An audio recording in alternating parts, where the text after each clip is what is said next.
This is Roger Simon. And Lionel Chetwynd. Welcome back to Poliwood. Lionel and I are going to discuss one of the movies du jour, the movie that maybe was the most anticipated in a certain way of this season because of its subject matter, The Hunt for Al-Qaeda. That's Zero Dark 30, directed by Kathryn Bigelow and written, importantly in this case, by Boal, the journalist. What do you think of it?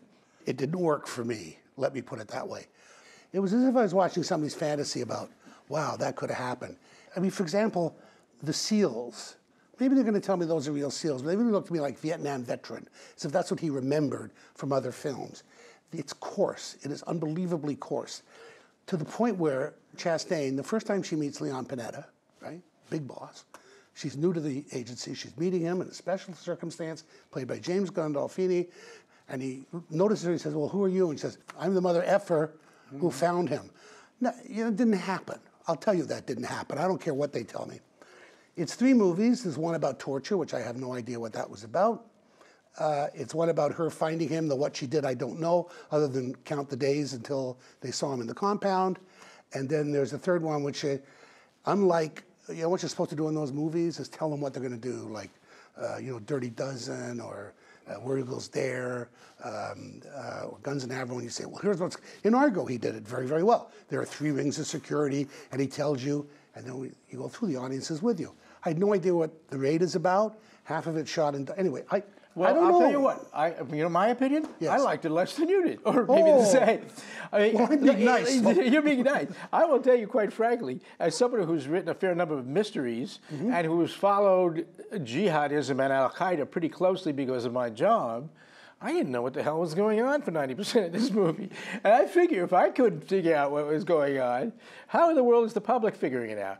Now, here's another interesting point is, when last I checked Rotten Tomatoes on this, which was not recently, but a week or so ago, it was getting like 97% rave reviews by the critics, or good reviews by the critics.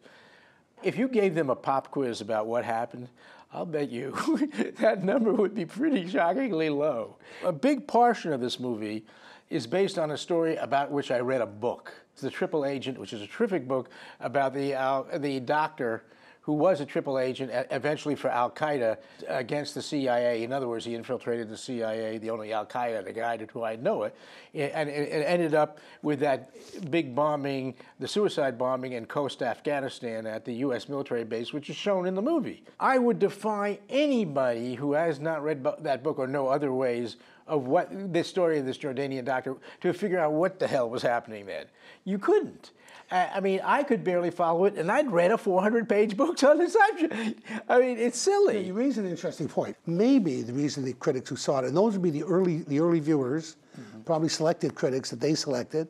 Yeah, it was a lot of critics. Who have absorbed the New Republic and nation narrative of what went on. If you know that, maybe the film will make sense to you. I don't think it's even that logical.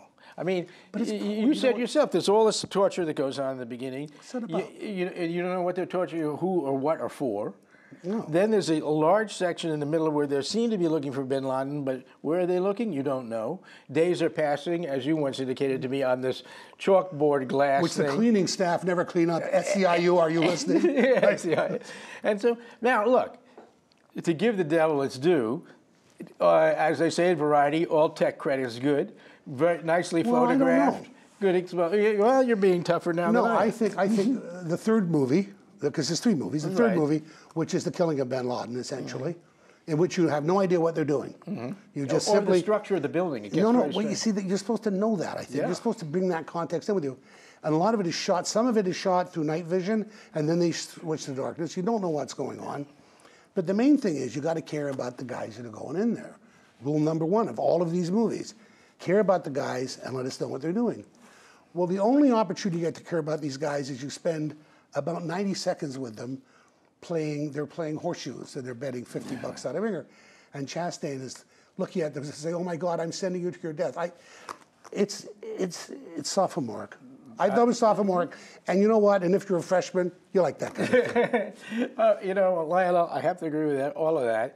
And the other interesting thing about it is, though, that surprisingly, in this case, I think you will give the devil his due, it doesn't spend any time saying Bush is bad or Obama is good.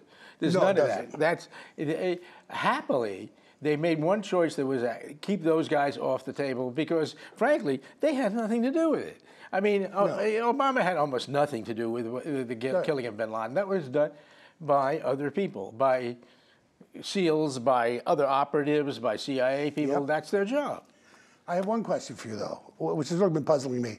As we do this, a story is breaking that is accusing Michael Vickers, who we pointed out a long time ago is a political appointee, Undersecretary of State for Defense, gave her access, and now there's a scandal, apparently, that he shared information with her, that he divulged things that shouldn't. Well, with Boal. I think it was, I have a feeling it was Mark Boal. My question is, what in that film could they be referring to? I know.